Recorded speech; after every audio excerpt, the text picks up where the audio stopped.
Hey everyone, welcome to today's Explainer. I'm really thrilled you're joining us because we've got an absolutely fascinating story to unpack today. It's a modern fable called Shortcuts. Now, this is a brilliant, quick little narrative, but it tackles, literally, one of the most pressing questions we are facing right now. How in the world do we handle human growth in an era where artificial intelligence can just instantly do our work for us? So today, we're going to break down this story. We'll look at the characters' choices, that sweet immediate gratification, and, well, the long-term consequences. Like I said, it's a quick story, but the implications, they are massive. But before we even meet our characters, I want you to ask yourself and be totally honest here. Have you ever used AI to take a shortcut? Maybe you had it summarize some massive document you just didn't feel like reading, or write an awkward email you were dreading. Or maybe, kind of like the young protagonist in our story, you just had it generate an answer for a really complex problem to get it off your plate. Look, the magic of instant answers is incredibly seductive, right? It feels like a superpower, a magic wand to just bypass the hard work and instantly cross the finish line. Keep that exact feeling in the back of your mind as we see how this plays out in our fable. Okay, let's dive into this. Part 1. The Temptation of Shortcuts. So, the fable sets up this theme right out of the gate by putting two very different kinds of shortcuts side by side, happening in the exact same family on the exact same day. The story actually opens with the father, we'll call him Papa, driving his family down the highway. He suddenly announces, "Let us take this road, it's a shortcut. The map is showing it, and we will reach 30 minutes earlier." And honestly, this is something we can all instantly relate to, isn't it? It establishes this really familiar, practical idea.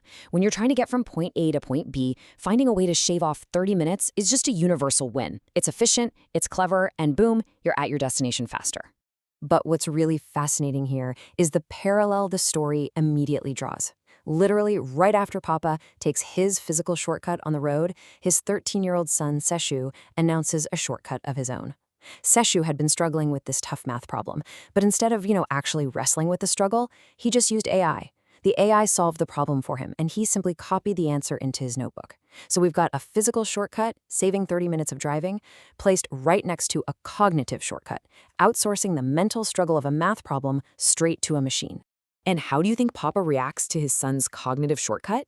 Well, he says, "That's smart. That way we can get to enjoy the long weekend vacation and homework is done too." Papa literally equates getting the task checked off the list with being intelligent. By bypassing the friction of the math problem, the homework is done and the family can just, kick back and enjoy their long weekend. In Papa's eyes, efficiency is always king, no matter the context. Getting the result without doing the work, that's just framed as an absolute victory. Which brings us to part 2, the reality check. Because as with all good fables, that initial victory, it's almost never the end of the story. The weekend vacation inevitably wraps up, and the narrative sharply shifts from this weekend bliss to a sudden, completely unavoidable consequence.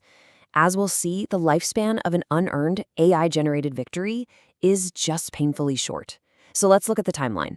On Friday, Seishu uses the AI, the homework is miraculously done, and he feels on top of the world. Throughout the weekend, he is having a blast on vacation, totally unburdened by that math problem. But then Monday arrives. Seishu comes home from school looking absolutely crestfallen. That illusion of competence he built over the weekend completely shatters the second he's placed back in a real-world environment that demands actual, genuine understanding. In the exact moment his shortcut fails is honestly pretty heartbreaking. Seishu tells his mother, "The teacher called me to the board to explain the way I went around solving the math problem. I could not do so. I got stuck." Oh man, you can really feel the tension and just pure empathy for Seishu right here. The AI gave him the final answer, sure, but it gave him absolutely zero process, zero logic, and zero foundational understanding. So when he's exposed up there in front of his teacher and all his classmates, that cognitive shortcut proves to be completely hollow. He has the answer, but he doesn't actually have the knowledge. This moves us into part 3, no shortcuts to learning. This incredibly painful exposure brings us to the philosophical core of today's explainer. Enter Mama. She provides this massive contrast to Papa's mindset. She tells Seshu, "There are no shortcuts to learning. A road is a different thing." Now, this is just a brilliant distinction. She directly attacks that false parallel Papa unconsciously created earlier in the car. Traversing physical space on a highway, that is purely about moving your body from one location to another as fast as possible. But learning? Learning is the internal, invisible architecture of human development. When you take a shortcut in learning, you aren't arriving at the destination faster, you are simply failing to build the road altogether. So the crucial point is what Mama's warning reveals about what we actually sacrifice when we choose efficiency over growth. First, learning today prepares you for the future.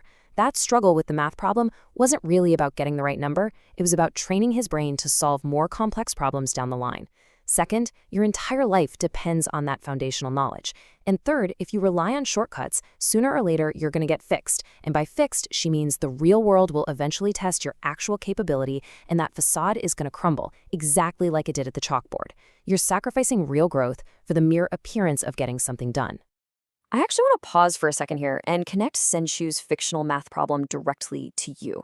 What are we sacrificing for efficiency? When you use AI to instantly summarize a really dense book or write a challenging proposal, what internal mental muscles are you just allowing to waste away? This story really forces us to ask if our current obsession with saving time is secretly robbing us of our ability to think deeply, to reason critically, and to build our own cognitive foundations. All right, let's look at the resolution in Part 4, Embracing the Brilliant AI. Thankfully, this explainer isn't just a gloomy cautionary tale. There is a really constructive resolution here. First, though, we have to deal with the immediate social fallout of what happened. Sheshu is miserable. He complains to his mother, but now everyone teases me and calls me, "Hey, brilliant AI." He doesn't even want to show his face at school anymore. That shortcut didn't just fail to teach him math. It actively damaged his social standing and completely tanked his confidence. The fake intelligence of the AI just resulted in him being relentlessly mocked. And this brilliantly illustrates Mama's incredibly practical three-step strategy for handling mistakes and peer pressure. Step 1, just accept that you goofed up. Own the mistake. You defang the bullies the second you stop hiding from the truth. Step 2, as a direct result of that ownership, they'll stop teasing you because, well, there's no more vulnerability for them to exploit. And step 3, learn to make the right choices moving forward. She explicitly tells him he doesn't always have to listen to his father's short-term mindset. He has to step up and cultivate his own judgment. This advice leads to a genuinely beautiful shift in Seishu's mindset. Suddenly brightening up, he says, "Maybe sometime later I will create an engine called Brilliant AI." I love this. Instead of letting that mocking nickname define his failure, he spins it into a long-term ambition. He realizes that simply using the tool as a cheap shortcut just makes him dependent and vulnerable. But actually understanding the foundational math, doing the truly hard work, that might one day allow him to be the creator of such incredible technology. He actively chooses the difficult path of actual growth over the empty, fleeting promise of a shortcut. Which brings us to our final takeaway, and the ultimate question I really want to leave you with today. Whenever you face a task, a challenge, or a problem, I want you to ask yourself, are you taking a road? Or are you learning? If it's a physical task where literally only the end result matters, then by all means, find the fastest route. Go for it. But if the task is meant to challenge your mind, to build your skills, and to prepare you for the future, remember Mama's wisdom. Don't let the shiny illusion of a shortcut cheat you out of your own growth. Thank you so much for joining me to explore this incredible fable. Keep thinking deeply, and I'll catch you on the next explainer.